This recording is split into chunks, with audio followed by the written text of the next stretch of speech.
मुल्की सियासत में एक नई एहतजाजी तहरीक की धमक है और है इसका ऐलान कौन कर सकता है मौजूदा सूरत हाल में, वो है पाकिस्तान तहरीक इंसाफ। लेकिन जो इमरान खान साहब की हमशीरा अलीमा खान है, हम एक अरसे से उन्हें फ्रंट फुट पर देख रहे हैं। इमरान खान साहब की जानिब से कोई भी अहम ऐलान करना होता है, जैसे कि लॉन्ग मार्च का ऐलान या जो रेमिटेंसेस बंद करने का ऐलान, और इसके अलावा ये कहना कि हमसे बात करें, आप बताएं हमारा भाई ऐसा क्या करे जिसके बाद आप उसे रिहा करेंगे, ऑफ़र की बात करना, ये भी अलीमा खान साहिबा की ज़ुबान से ही अदा हुआ। इससे पहले हमने देखा कि जब 26 नवंबर का एहतजाज था तब बुशरा बीबी इन एक्शन थी, अली अमीन गंडापुर साहब भी मुख्तलिफ मौके पर हमें एक्शन में दिखाई दिए। लेकिन यूँ लगता है कि जितने कार्ड्स पाकिस्तान तहरीक इंसाफ के पास थे वो सब खेल चुके हैं।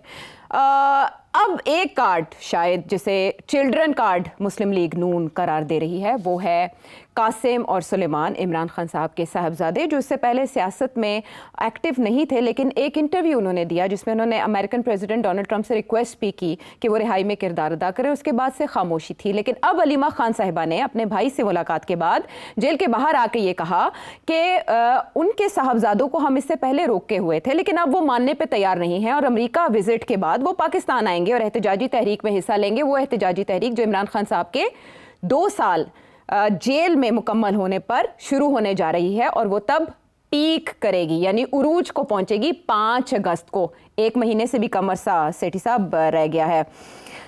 यहाँ पर मुझे फवाद चौधरी साहब की एक स्टेटमेंट याद आती है जो पाकिस्तान पीपल्स पार्टी यानी PPP को फुप्पो पापा पप्पू पार्टी कहा करते थे। अब इमरान खान साहब की जमात उनके साहबजादों को एंटर करने जा रही है सियासी रिंग में। सेठी साहब, ये कार्ड कामयाब हो सकता है? यहाँ 3-4 इश्यूज खड़े हो गए। पहली बात यह है कि खान साहब हमेशा मरूसी सियासत के खिलाफ बहुत गरजते रहे। अब अलीमा खान जो कि उनके बिहाफ पे बोलती हैं, उनकी स्पोक्समैन है, वो यही कह रही हैं कि जी दोनों बेटे आ रहे हैं सियासत करने के लिए, मुहिम को चलाने के लिए। अगर मैं इससे ज़्यादा नहीं तबसरा करना चाहता, तो उसकी वजह यह सियासतदान बहुत सी बातें करते हैं और उसका ये मतलब नहीं है कि हर बात के ऊपर उनको रोका जाए या टोका जाए। तो अगर वो मरूसी सियासत करना चाहते हैं क्योंकि वो समझते हैं कि हालात ऐसे हैं कि अब वक्त आ गया उसका, तो ठीक है, मुझे कोई इश्यू नहीं है। मुझे कभी भी इश्यू नहीं था इस किस्म की मरूसी सियासत के ऊपर।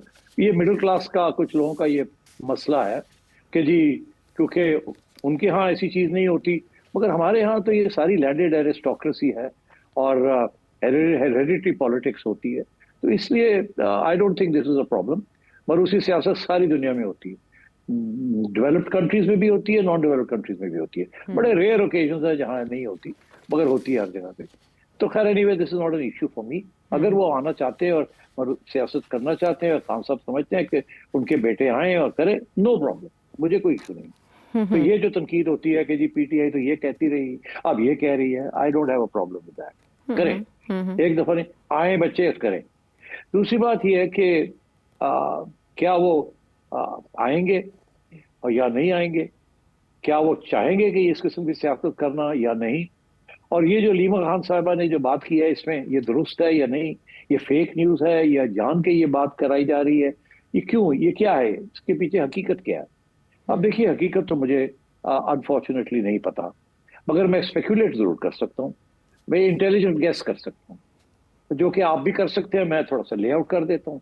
पहली बात तो ये है कि मैं समझता हूँ जमाइमा कभी नहीं चाहेगी कि उसके बच्चे पाकिस्तान की सियासत के अंदर इन्वॉल्व हो जाएं। ये पहले दिन से उसका मौक़िफ़ ये रहा है और उससे कोई तब्दीली मुझे नजर नहीं आ रही। पहली बात ये, अगर उससे कोई तब्दीली हो तो जमाइमा भी खुद कहे कि मेरे बच्चे जाना चाह रहे हैं और वो पॉलिटिक्स में हिस्सा लेना चाह रहे हैं और अपने वालिद के लिए, मगर उसने ऐसी बात नहीं कही। उसने तो कुछ और किस्म की बात अपनी ट्वीट में की है कि धमकियां दे रहे हैं कि ये एटसेट्रा एटसेट्रा। तो वो कह सकती थी कि वो उनका हक है जाने का और वो जाएंगे और वो हिस्सा लेंगे, मगर उसने ऐसी बात नहीं की।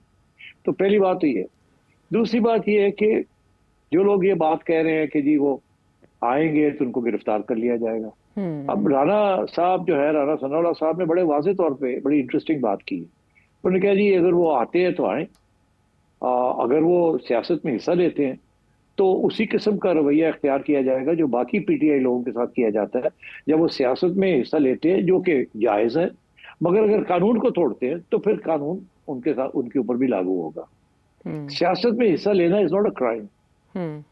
मगर सियासत में हिस्सा लेके कानून जो भी है उस वक्त का उसको तोड़ना या उसको वायलेट करना वो क्राइम है। लेकिन तो उनका सेठ ये साहब कहना था माजरत, कि अगर वो पाकिस्तानी शहरी ना हो तब भी पाकिस्तानी सियासत में हिस्सा ले सकते हैं? देखिए, पाकिस्तानी शहरी ना हो तो सियासत में हिस्सा ले सकते हैं। मेरा तो ये ख्याल है नहीं ले सकते अगर वो शहरी नहीं है। और फिर मतलब वही हुआ ना कि वो आए, अगर सियासत में हिस्सा लेते हैं और कानून तोड़ते हैं तो फिर कानून लगाया जाएगा।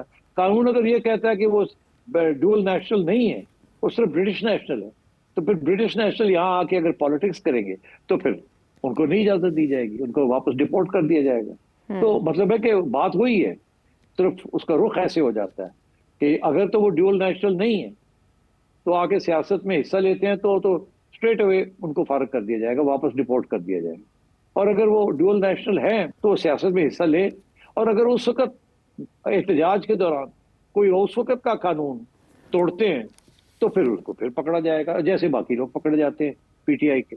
तो मेरा ख्याल है ये सिचुएशन है। और मैं समझता हूँ इस सिचुएशन में, मुझे नहीं पता, यू कैन कंफर्म दिस, कि पहले भी वो लोग जो आते रहे हैं, मीडिया की रिपोर्ट्स यही हैं कि जब वो आते रहे इमरान खान को मिलने तो वीजा लेके आते रहे। अगर वीजा लेके आते रहे तो इसका ये मतलब है ड्यूअल नेशनल नहीं है, ब्रिटिश नेशनल है और सिर्फ ब्रिटिश नेशनल है। तो अभी भी अगर ऐसी बात है और वो आना चाहते हैं तो मेरा तो मौकफ यही है कि उनको वीजा मिलना चाहिए, उनको वीजा से नहीं रोकना चाहिए, वीजा मिलना चाहिए, उन्हें आना चाहिए। वो आके, जैसे अलीमा खान साहिबा उनकी रिश्तेदार है इमरान खान की, और वो सियासत भी कर रही हैं, मगर वो कोशिश करती है कि कानून को ना तोड़ा जाए। ठीक, जब वो कानून तोड़ती है तो उनको भी गिरफ्तार कर लिया जाता है, फिर बेल हो जाती है। तो इस किस्म की सिचुएशन है, वो भी आके कर सकते हैं, सियासत भी करना चाहें तो कर सकते हैं अगर वो डुअल नेशनल नहीं है। तो मेरा जनरली स्पीकिंग मेरा मौकफ ये है कि वो आना चाहे आए, अपने वालिद को मिलना चाहे मिले, even if they are not a dual national, British national भी है तो वालिद को मिलने की इजाजत होनी चाहिए। उसके बाद अगर वो सियासत करते हैं तो फिर सियासी कानून जो है, या जो कानून है आपका इमिग्रेशन का, वो लागू होना चाहिए, लागू होगा भी। तो आई थिंक मेरा ख्याल है कि जमाइमा ये नहीं चाहेगी कि वो जाएं, और अगर वो आते भी हैं तो उनको वीजा मिलना चाहिए। वो आएंगे, अगर वो वालिद साहब को जेल में जाके मिलना चाहें और उसके बाद मिलने के बाद वो वापस जाना चाहें, नो प्रॉब्लम। और अगर वो फिर एहतजाजी तहरीक के अंदर हिस्सा लेते हैं और ट्रकों के ऊपर चढ़ के और स्लोगनियरिंग करते हैं, वो भी इजाजत है, कोई ऐसी बात नहीं है। मगर बात यह है कि क्या if they break any law, तो अगर डुअल नेशनल के लिए तो कोई मसला नहीं है, उनके लिए मसला बन सकता है। लेकिन यहाँ पर ये भी क्वेश्चन है ना कि अगर जमाइमा खान साहिबा अपने ट्विटर में, जिसमें उन्होंने राना सनाउल्लाह साहब के बयान को शेयर किया, उसमें ये कह देती कि मेरे बेटे ज़रूर जाएंगे अपने बाप की रिहाई में किरदार अदा करने के लिए, तब ये ऐलान बड़ी अहमियत रखता था। फिर उसी मुलाकात के बाद जो ट्वीट इमरान खान साहब के अकाउंट से शेयर हुआ, उसमें उन्होंने ये शिकवा तो किया है मेरे बच्चों से मेरी बात नहीं करवाई जाती, लेकिन ये नहीं कहा कि वो आ रहे हैं और वो मेरी तहरीक को आगे बढ़ाएंगे। उनकी ज़ुबान से अगर ये बात अदा होती तो ज़्यादा मौसर और मुस्तनद होती। सेठी साहब, आप सही कह रहे हैं, और क्योंकि नहीं हुई, इससे मैं ये पढ़ता हूं कि वो नहीं आएंगे। ये सिर्फ पीटीआई की तरफ से किसी का ब्राइट आइडिया था कि यार वो साड़ी तंजीम जड़ी है फुस हुई है, इसको चलाना है हमने, कुछ कुछ इंजेक्शन लगाया जाए, कोई नई एक्साइटमेंट क्रिएट की जाए और लोगों को कहा जाए वो आ रहे हैं, वो आ रहे हैं, थोड़ा सा एक्साइटमेंट हो। और बिकॉज हमारे यहाँ इस किस्म की चीज के लिए एक्साइटमेंट हो जाती है पैदा। अब न्यूज जो बन गई इतनी, पीटीआई की हमेशा ये कोशिश रही है आयशा कि इमरान खान को हर वक्त मीडिया के अंदर रखा जाए, उनकी इश्यू को हर वक्त अलाइव रखा जाए, जिंदा रखा जाए, लोग भूल ना जाएं। इसीलिए ये सारा कुछ होता है, हर रोज कोई ना कोई। मैं आपसे हर रोज यही कहता हूँ, यार फिर असी इमरान खान डिस्कस करना है, फिर असी पीटीआई डिस्कस करना है, और आप आगे से कहती है क्या करें जी, वो ये इशू बन गया है, अब वो ये कह रहे हैं, अब वो ये कह रहे हैं, अब वो फलाना ये कह रहा है। तो I think this is good political statics कि इमरान खान को उन्होंने उनकी जिंदा रखा हुआ है उनको, क्योंकि इमरान खान साहब को जिंदा से मुराद ये है कि आवाज उनकी जो है बुलंद हुई जा रही है, उनकी पर्सनैलिटी के बारे में बात हो रही है, उनकी प्रॉब्लम्स के बारे में बात हो रही है, उनकी सियासत के बारे में बात हो रही है। तो ये पीटीआई बहुत अच्छी स्ट्रैटेजी है, और हर रोज कुछ ना कुछ कर लेती। कभी डोनाल्ड ट्रंप की बात शुरू हो जाती है कि वो रिहा करेगा, कभी कुछ और शुरू हो जाती है, अब ये शुरू हो गई है कि जो उनके बेटे आएंगे एंड सो ऑन। तो from their point of view good, but I think ये आएंगे नहीं, और अगर ये आते हैं तो I don't think they will take part in politics. ज्यादा से ज्यादा वो अपने वालिद को मिलना चाहेंगे और उसके बाद घर चले जाएंगे। सिर साहब वो ये रीड नहीं कर सकेंगे कि अगर उनकी बात नहीं करवाई जा रही तो वो मुलाकात करने के अहल कैसे हो जाएंगे, उनको कैसे मुलाकात करने दी जाएगी? देनी चाहिए। क्यों, व्हाट्स रॉन्ग? अपने वालिद को नहीं मिल सकते? कोर्ट के पास जाए, इजाजत ले और चले जाए।